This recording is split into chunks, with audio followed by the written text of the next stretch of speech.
Hi, I'm Peter Gilroy with Bonny Doon Tools. We're back here today for part 3 of our hydraulic forming class, and today is going to be all about silhouette dies. Silhouette dies are one of the most basic die making, die forming technologies that we work with, but they are very capable and very easy to make. So it's a really great technique to get started with for making hollow forms, hollow beads, and even much larger things like vessels. So in a silhouette die, we are essentially taking a form like this, a cutout silhouette of any shape that we can imagine, really.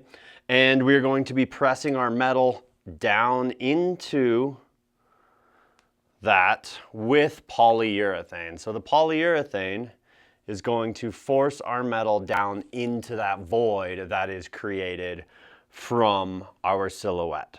So very simple technology, can be cut out of lots of different materials. We ideally are going to work with materials that are not compressible.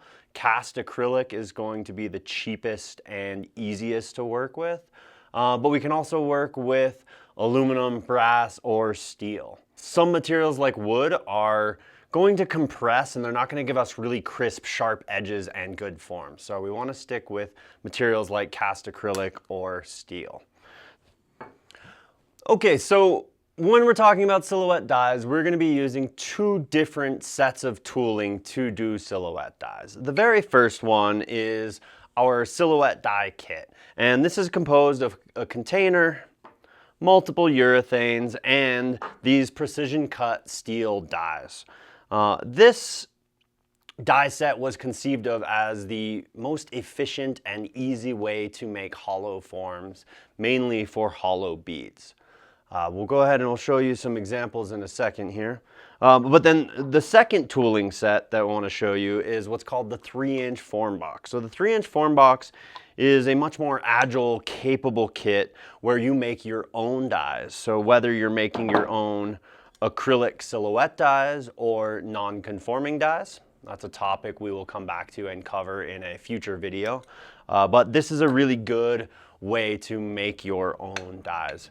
The other thing we have here too is our 6-inch form box. So if you're making really big hollowware, the 6-inch form box is going to be the way to do it. And we'll show you that. So let's look at some of these samples of what you can create. Simplest one here being just a hollow bead made of some roller printed silver with some holes added to it for putting on a neck wire. I've got a couple more examples of that. Some paper that was run through the rolling mill, roller printed copper, and one that's pretty cool showing just drilled holes, making this hollow form. Here's some that are a little more complex. Kumbo, 23 karat gold over sterling silver, roller printed and formed with a little bit more complex shape. Here are some rough forms for what eventually is going to be a project that I do a video about, but with a tremendous amount of volume. So this is done in the 3-inch form box with a die I made myself, and you can really get a lot of volume out of these pieces.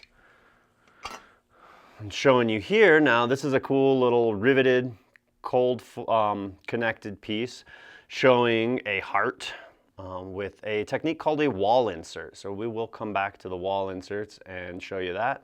And then also a T-fold. So there's a lot that you can do with silhouette dies, and really nice that we can start with very easy to create dies and then grow them, make them more complicated. Which brings me to the idea of appropriate technology. So whenever we're working on the press, we want to think about what appropriate technology is. And what I mean by that is we want to use the best tool for the job, but we don't want to use necessarily the most complicated tool for the job. So it's always easy to spend days and days making some really complicated die set. A lot of times, depending on your design, we can go and we can start with something very simple like a cast acrylic silhouette die.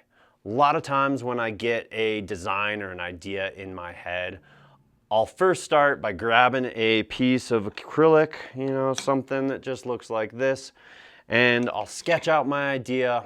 I'll sit down, I'll saw it out, and within 3 to 5 minutes I can be at my press, squishing metal, forming metal, and seeing is that the direction that I want to go in? Is that the form or the shape that I want to create? So it's a really nice way of giving me quick tactile feedback. And acrylic seems hard to work with at first, but once you get the hang of it, literally a few minutes and you can be squishing metal on the press.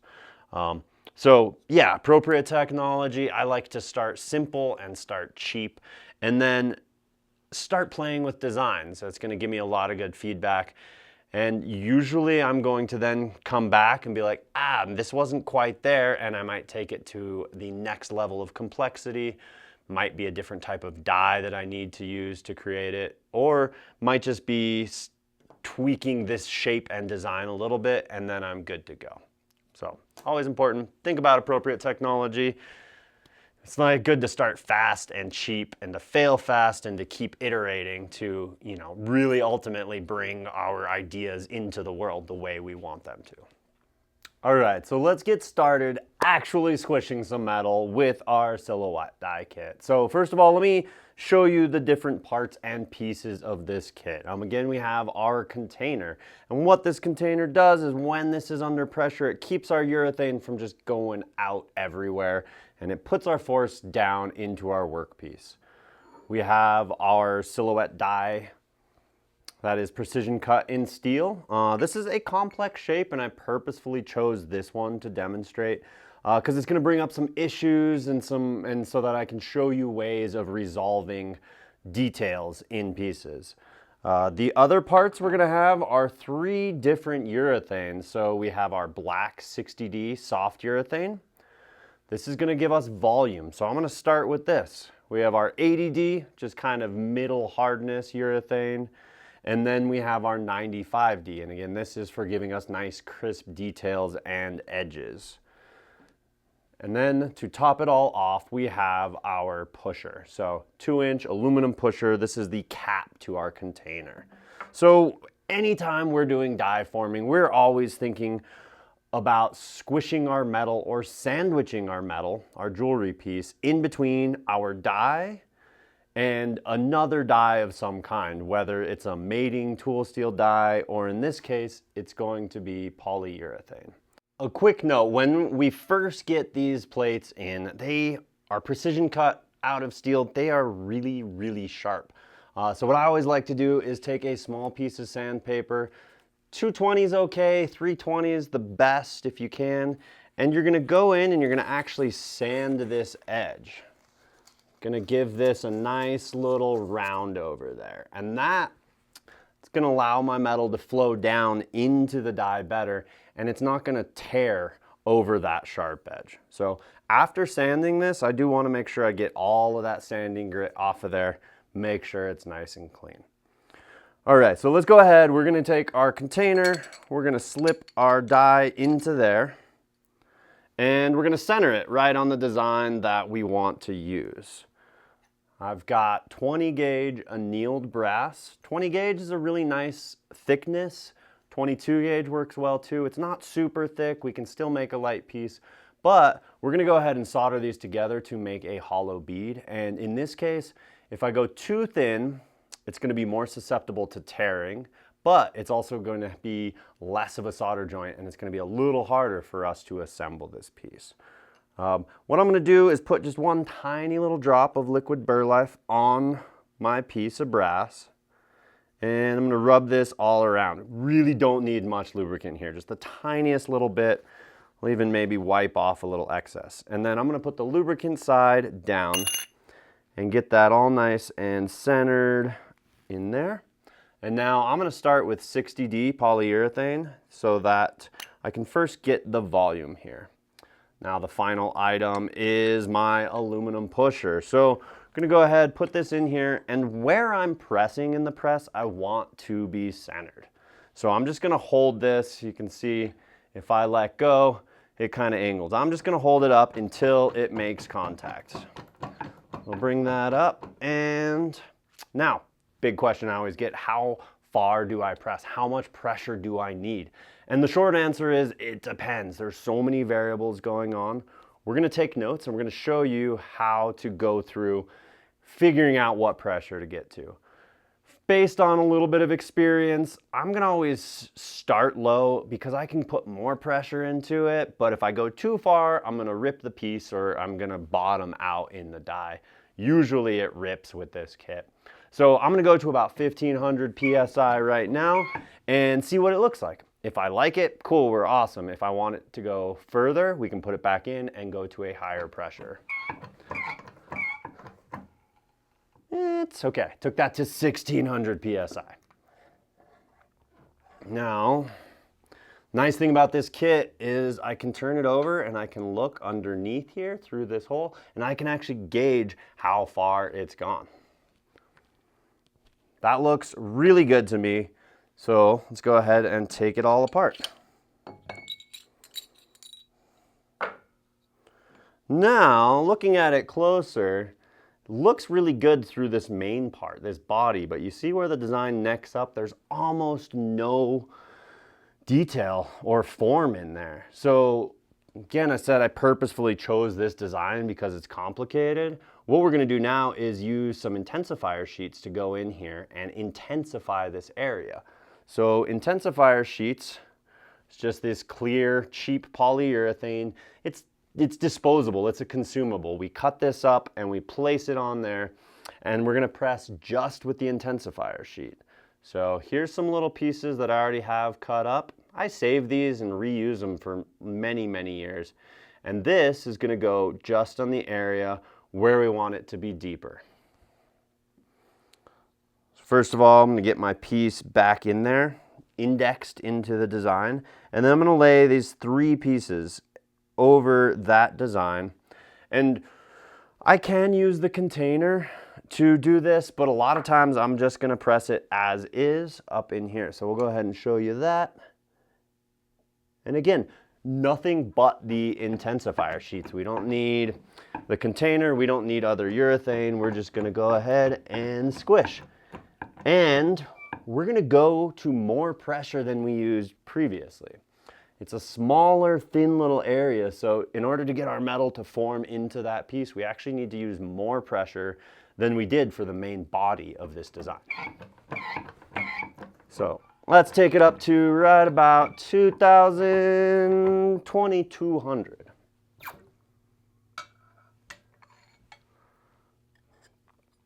And now, you can see how that looks, and that looks really nice. I think I'm gonna put one more piece on and just try to force it a little further.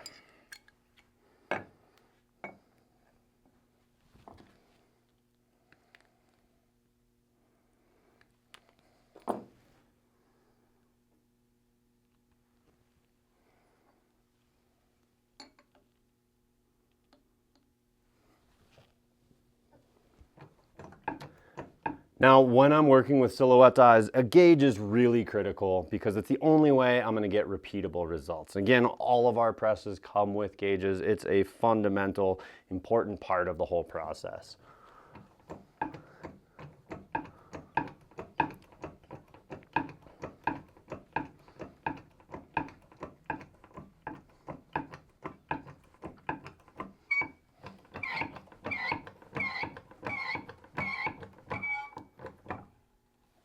Okay, I went to 2400 PSI now.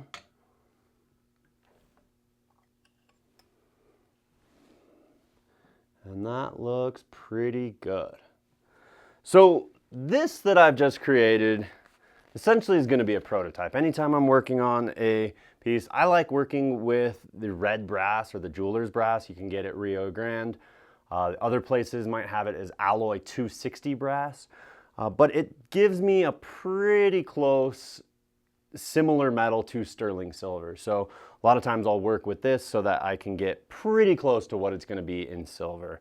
But what I also wanna do is take notes. And all of these processes, especially silhouette dies, it's really great to take notes. So I'm just gonna quickly write down all of the variables that went into this: the metal gauge, the annealed state, how much pressure I pressed, and in this case I had the main pressing with 60D urethane, and then I had another pressing with the intensifier sheet. So I'm going to write down all that info. And now, okay, so now you can see here I've written down that. Now this gives me a really nice visual representation with all the notes so that I can create repeatable results. Let's go ahead and say we want a crisper edge on here. Let's go ahead and show you what to do with the red polyurethane. So I'm going to put that on there, put my red polyurethane, and what this is, it's very thin polyurethane, as you can see, but it is going to give me really good crisp detail. That harder urethane gives us better detail. And this, I'm going to take it up and give it quite a bit of pressure. And this should give me a really nice border that's super crisp and easy for me to saw.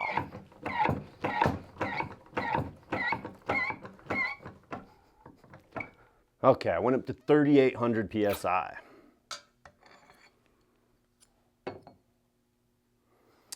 Very subtle difference there, but it is just a nicer, sharper edge, and that's going to make life easier for these next steps. I'm going to go ahead and pop out a couple more of these, and then we're going to go saw it out, and I'll show you the soldering process that I like to use for these hollow beads. Okay, so now I'm going to go ahead and I'm going to saw this out very carefully, going right up to this nice, sharp, crisp line, but I don't want to eat into that line at all. If anything, I want to stay just a hair back and I can file that final shape. So just going to carefully saw this out, leaving just a hint of that line, not eating into the final shape.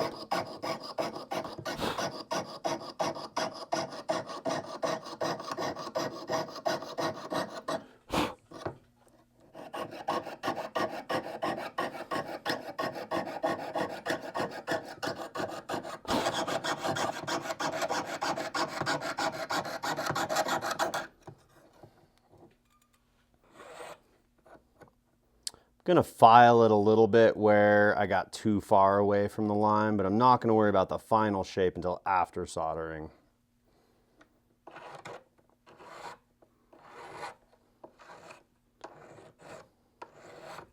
Just want to get it a little bit closer.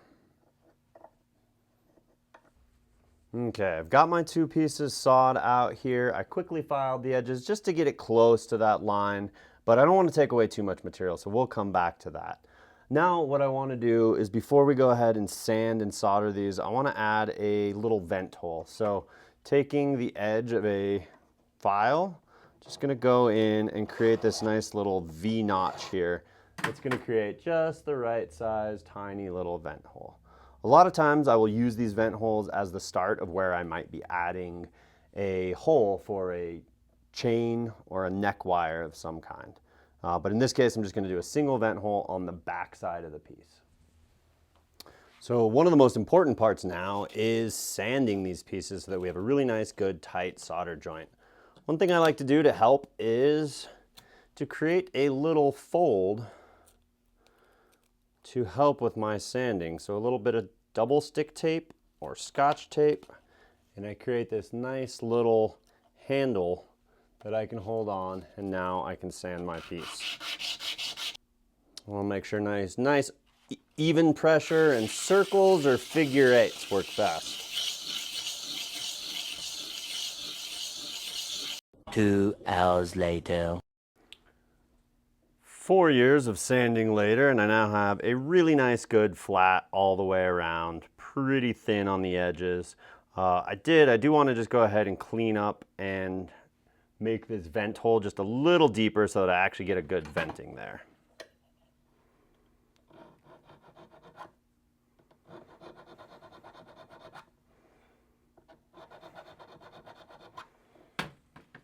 All right. Now those are ready. So we're gonna head on over to my soldering station and solder this. My soldering station is all set up, and now I'm going to show you how I solder these. This is a technique that was taught to me by Phil Poirier, and using paste solder, and it works really, really well. So I've got easy paste solder here. Stuller or Hoover and Strong is normally where I get this. And I'm gonna go ahead and lay out just a thin but continuous strip of this paste solder all around just one of the halves.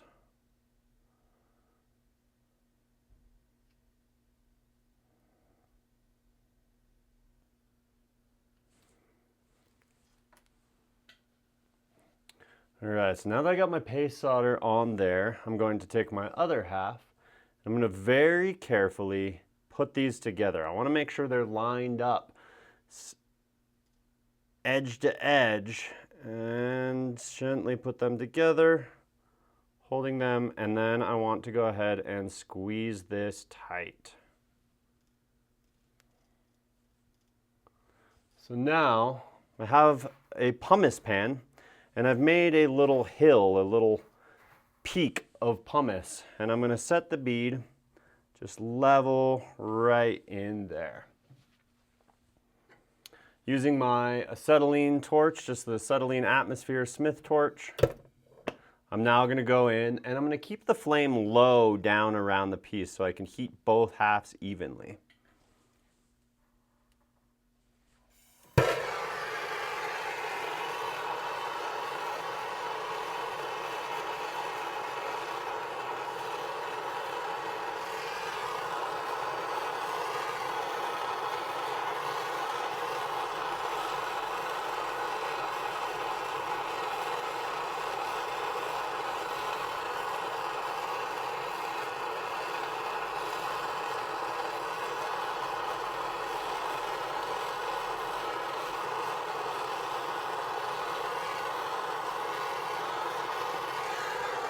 All right, I saw that solder flow all the way around, and that looks good.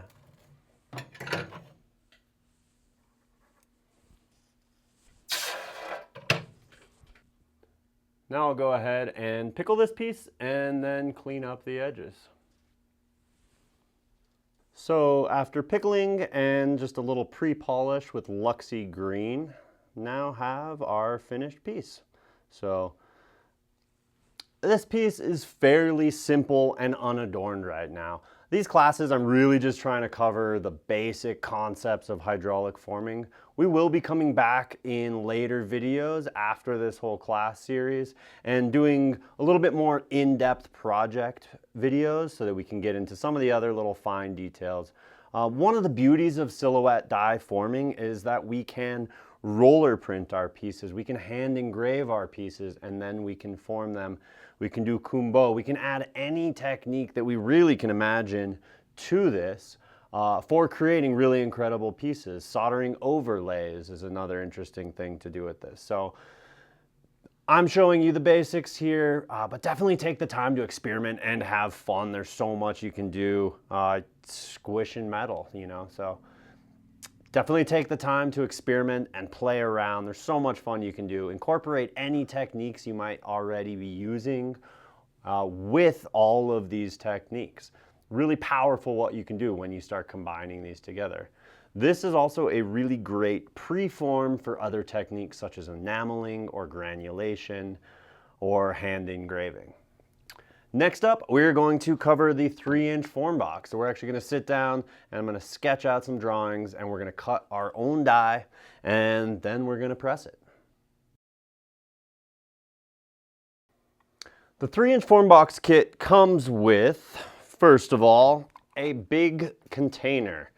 3 inches by 3 inches interior fit and with about 2 inches of height in there. This gives us the ability to do really big, deep forms with this.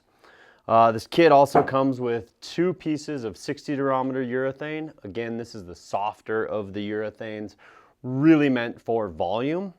And it comes with 6 pieces of cast acrylic. Now, cast acrylic, why do I mention that? Why do I say cast acrylic versus something else? The cast acrylic is actually a lot tougher than a lot of the other acrylics or plastics out there. So you can go to your local hardware store, you can buy optically clear plexiglass or extruded acrylic, and that tends to be clearer, but it's very brittle. So that tends to break much easier. So the cast acrylic is gonna be a lot tougher, a lot stronger, works really well for this kit. Now we use these as spacers, but we're also going to use them as the actual dies that we're making for this. And the one final thing, of course, is we always have to have the cap to our container. So that is the 3-inch form box kit.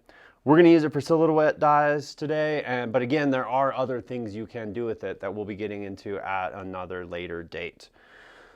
First thing I want to do is transfer my design to one of these pieces of cast acrylic and cut it out. So I've got a couple extra pieces. You can buy a bunch of these from Rio Grande, pieces of cast acrylic, and you can cut your own shapes out of that. So nice thing to have. Now I went ahead and I drew out a design that I want to do. I did this in CAD and I refined it and I scaled it, I got it all dialed out and I printed it on the computer. This is a really common way I work with transferring designs. I can also just draw and sketch directly on here. But we're going to start, I'm going to use this, and the simplest way that I usually do this is a little bit of double stick tape. I'm going to put that on the back side of this, and I'm going to line this up, get that in place there, and now I'm going to use an X-Acto knife and just go and cut this line. That's going to transfer my design down through the paper, through the double stick tape, and through this paper that's on the cast acrylic, and that way it's going to give me a really nice sharp line that I can saw out.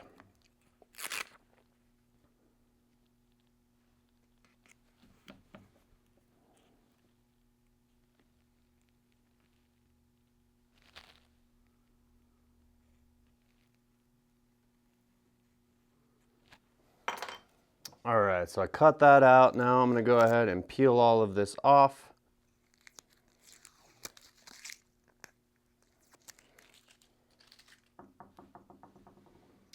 And there you can go ahead and see I have a nice crisp line to work to that I can go ahead and saw and finish. There are many other ways to do transfers. I mean, one that I commonly use for engraving is printing on a laser printer and then using Damar varnish and acetone to transfer it to metal usually. That'll also work in this case. But there's a lot of other techniques, so experiment, play around with whatever works for you, whatever you might be used to doing. And I really do like to get my design really flushed out and cleaned up, and that's why I do it on the computer, and then I come to my acrylic here. So let's go over to the bench. We're going to drill and saw this shape out. So when I'm working with acrylic, it is a type of plastic. So my main consideration is that I really want to keep this cool. So I'm going to use slightly slower speeds. So I'm not going to spin my flex shaft too fast. And I'm going to use a little bit more force, I guess you would say. Not quite force, but I want to make sure that my drill bit is cutting chips, that it's actively removing chips from the metal, and I'm not just letting it sit there and get super hot. So I've got burr life on this, I've got my acrylic, and we're going to go ahead and drill this. See, nice chips coming off, it's not getting warm. And I'll give it another.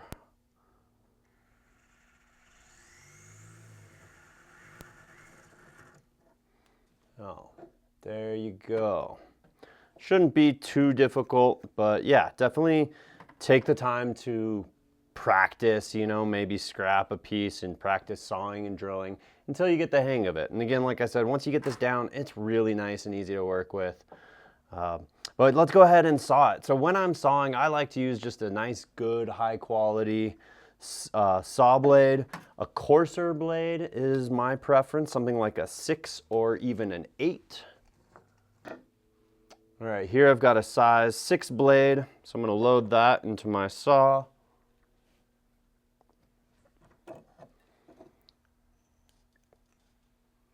Put it through my acrylic.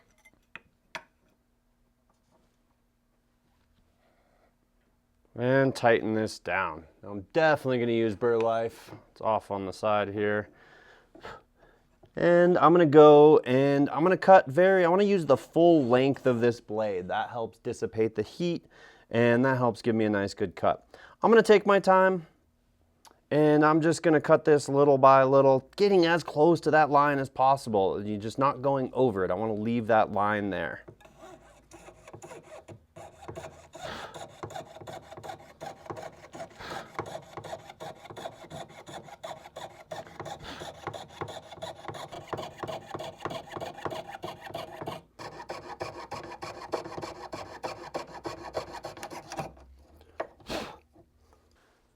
So one note, you want to keep your design a little bit away from the edge. You can see that this is probably about 3/8 to 1/2 inch, and that's a really good distance from the edge if you're needing to make a big piece. I wouldn't go any less than 1/4 inch from every edge. It's just going to get too weak and it will actually break there. So yeah, 3/8 to 1/2 inch all around, really good. Well, another thing here is when I'm doing this, I want to keep these edges nice and square, especially if I'm making a hollow form with an asymmetric design. If I'm doing that, I'm going to need to use both this side and the other side. So I want to make sure this is nice and square. So when I'm sawing, got to make sure I have really good technique, keep my saw blade straight up and down. And when I'm filing, I'm going to do the same.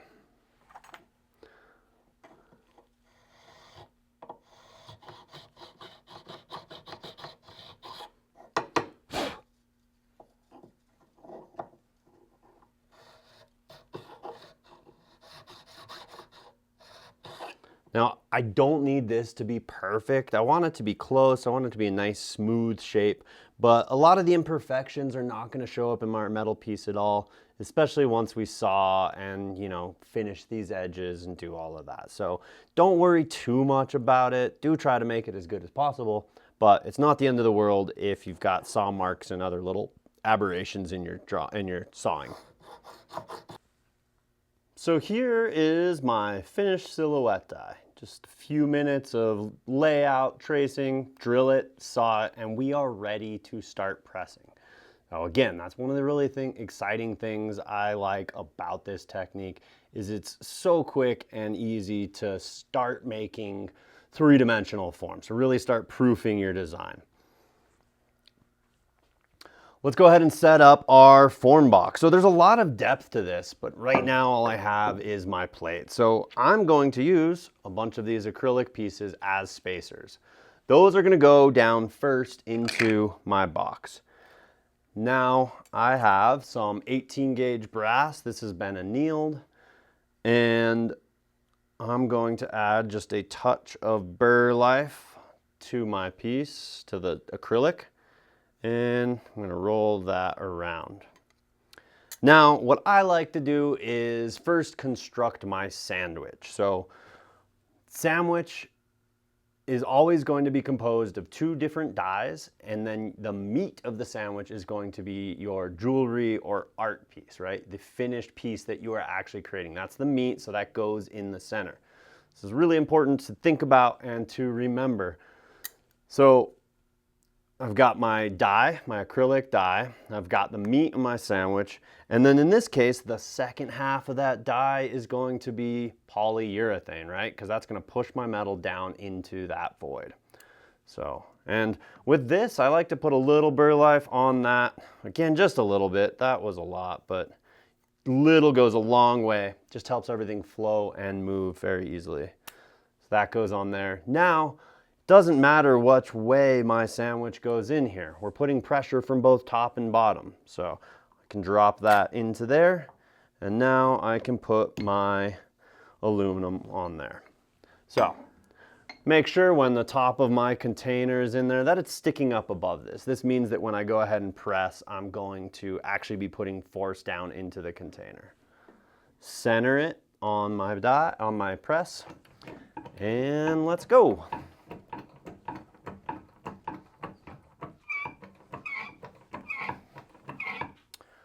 I'm going to start somewhere around 2,000 here. And that's good.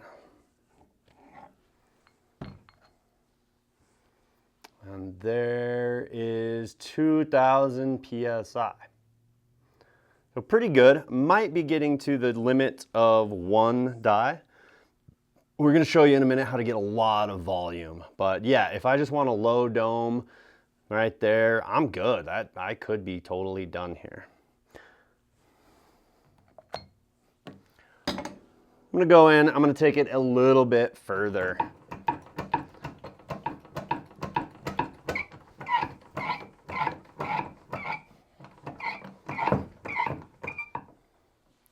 It's totally normal for the hydraulics to make funny sounds like this. Sounds a little bit like a strange animal. Oh, wow. So you can see here that there's actually flat. So what I've done is I've gone deep enough that I've actually bottomed out my piece on here. So that is also another cool way. So if I wanted a flat area to solder a stone onto or to engrave or to do something else, that is a cool technique. You can actually keep bottoming this out to create a nice big flat area. However, if I want that three-dimensional puffed shape, something like this, normally the best way to do that is to stack multiple acrylic dies.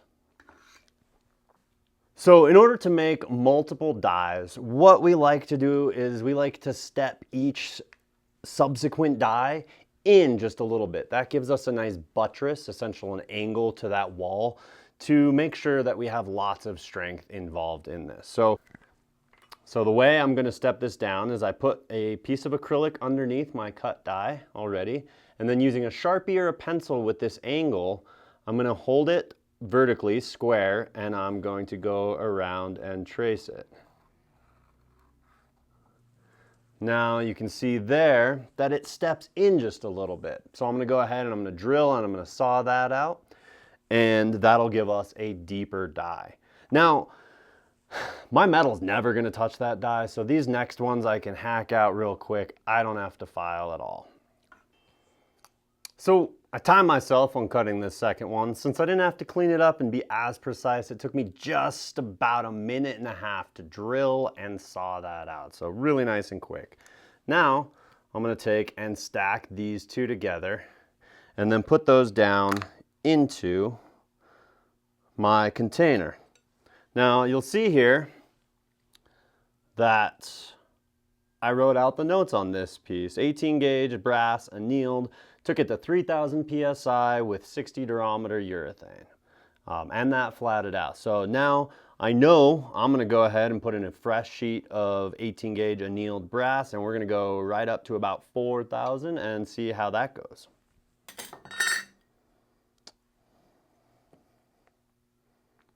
Touch of burlap around the edge here. Got my two dies, got my brass, and now I have my polyurethane. I'm gonna drop that into the container and then put the aluminum top on there. Now let's go ahead and press this up to about 4000 PSI.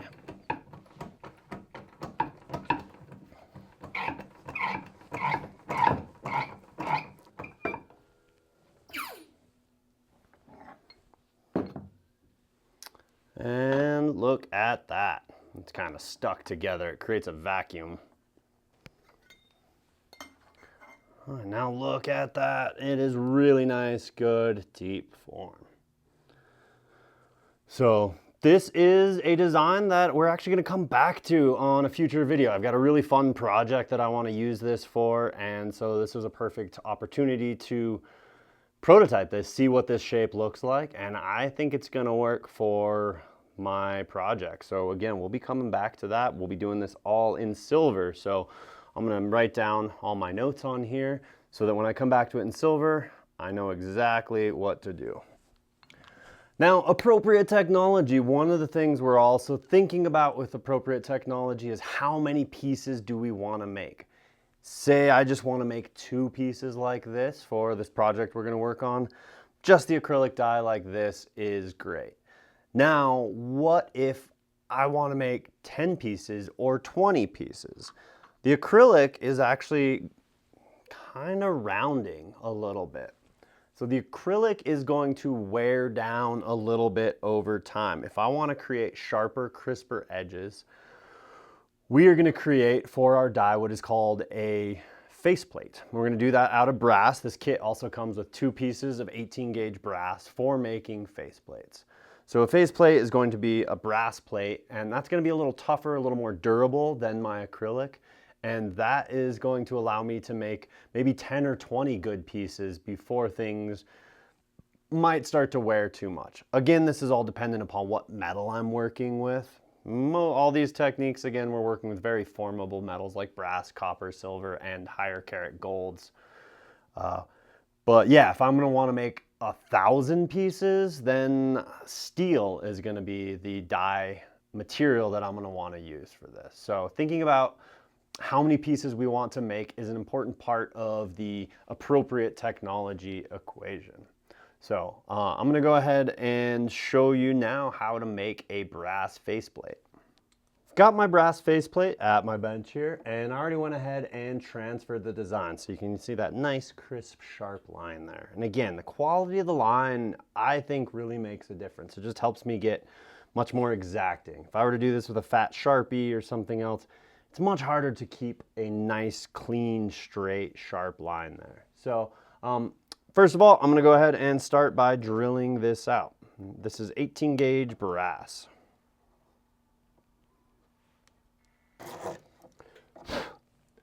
All right, got that drilled out and get my blade set up. I'm gonna use a size 0 blade here. This should be about the right thickness. I want 3 teeth always to be in the metal at one time. So these are Rio Laser Star Gold blades. I've used a lot of good ones. These just tend to be the ones I normally get. Thread that. Now go ahead and tension the saw.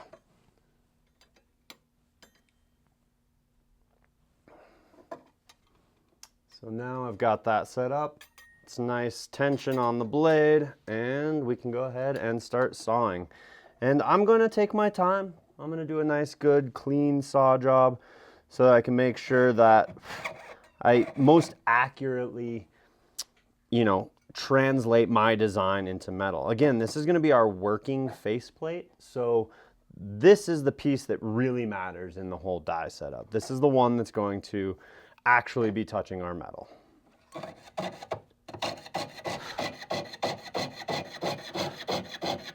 Also, the way I have my light positioned, it gives me a really good view of this line. So depending on where the light is, it can change how well you see that line. The better you can see, the better you can cut. And I don't know how many of you have a problem with this, but don't forget to breathe. I always forget to breathe when I'm sawing.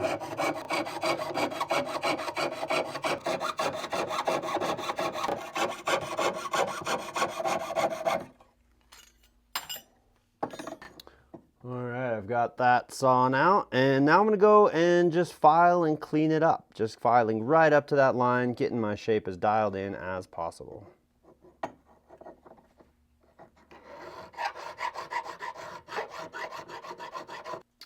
Alright, and that's pretty good. So let's go ahead and jump on back to the press. So we've got our brass faceplate here cut out, cleaned up, and all ready to go. I already took the liberty of jumping ahead and cutting out a few of the acrylic dies. And the first thing we want to do is get this all lined up, figure out exactly which way it is. It should be flush on all around and looks good there. And I'm going to put a little bit of double stick tape between these so I can hold them together. So we'll double stick tape on the bottom side of the brass.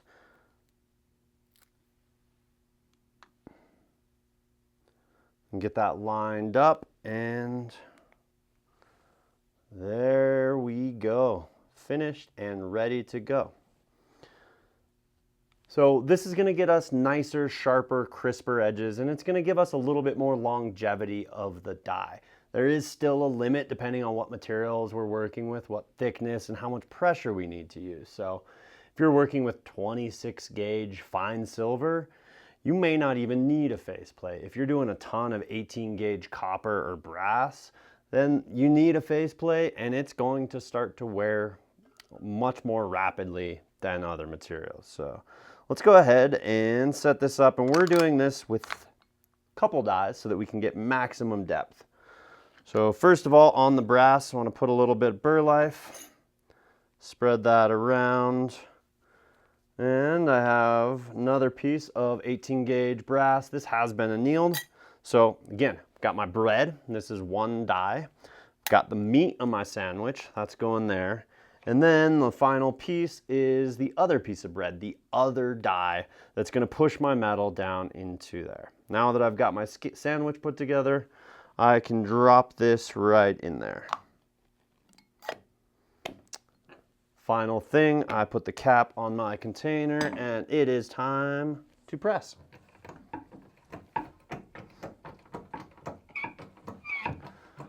Now, I haven't done this shape before, so I'm gonna start low. I don't know what pressure is gonna be good. Took it to 3,000 to start. And that's pretty nice form, but I want more volume, so let's go a little further.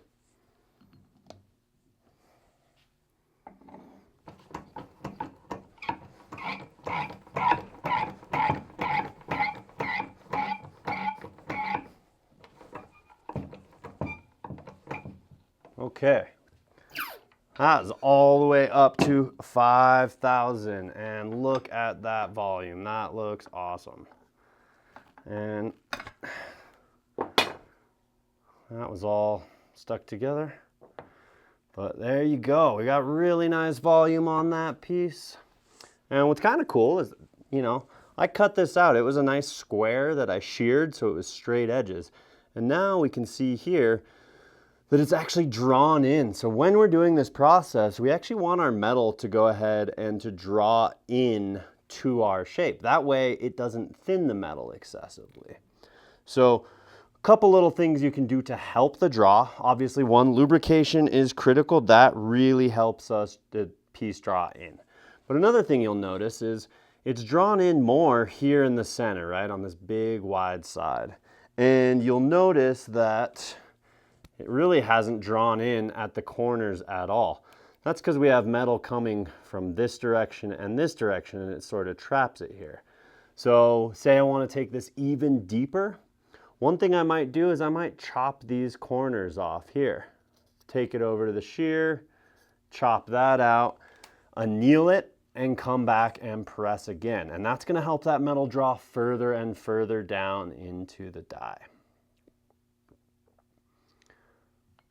So we covered making your own acrylic die, stacking a second one that's slightly inset for more depth and more volume to your piece. And now you can really get a lot of volume. So depending on how big your piece is, this was 3 sheets of acrylic, so almost 3/4 of an inch depth there. And you know, this one was much more than that. So you can create a lot of depth with these. You just keep stacking more and more acrylic. Showed you how to make face plates. This gives you nice, sharper, crisper edges and increases the longevity of the die. Now, a few notes about design, especially when you're working in the cast acrylic. Nice, smooth, sort of puffy shapes tend to work the best. You can see everything I did today kind of fit that, you know, nice, simple forms. These don't work great with lots of inset edges, so, and I don't have any examples to show you, but kind of like this. But if I had a die design like a star where I had lots of inset sharp corners, that makes it really difficult for the metal to draw. And so it's gonna bring up even more complexities. You know, this one we had to use intensifiers on. So one thing when you're working with silhouette dies, it just helps to keep things nice and kind of smooth and puffy without too many sharp corners and tiny little openings. So that pretty much covers the basics of working with silhouette dies, with the silhouette die kit, the 3-inch form box. The 6-inch form box is going to be essentially the same as the 3-inch form box. We don't sell this in a kit, but you can buy the form box. You can buy the 6x6 acrylic, the urethanes, and then at the top of our container are these 6x6 aluminum spacers. So this is really amazing if you're wanting to do things like teapots in large pieces with a lot of volume. Things like this. This would make a really cool vessel or a flask. Could be interesting to work with. So yeah, there's a lot that you can do with silhouette dies. Again, this is just really touching the surface of what's there. Combine this with other techniques. And let me show you one really cool little example. So this is a little perfume bottle. It was made by our good friend David Anderson here in Taos. And it has this little O-ring top with a little like perfume dabber. So that was all done there. So really beautiful little vessel that was made with a hand-cut acrylic die. And I'll even show you what that looks like. So this is the die that he made. David was nice enough to go ahead and give this to me just for reference. And one thing that's interesting is he has an A side and a B side. So because this was hand cut, it's probably not perfectly symmetrical. So in order to create that piece, what he did was he took a pressing on the A side and he flipped it, and he took a pressing on the B side. And that way he had two different pieces that mated perfectly. Now again, this is important that when you do this, that you saw vertically, you keep that nice and square edge. Hope you guys learned a lot from this. Please like and subscribe. Go down in the comments, leave me questions. You can join our Facebook group and also get questions answered there. Learn a lot more about this. And we will be back next with working on non-conforming dies, bracelets, rings, and deep draw. So we got a lot more to go for this whole class. So again, please like and subscribe, follow along. And also check out our website, bonnydoon.tools.com, and that's devoted just to education, so you can learn all about hydraulic presses, hydraulic forming, and it's really amazing techniques. I really love working with it, so happy to share that all with you.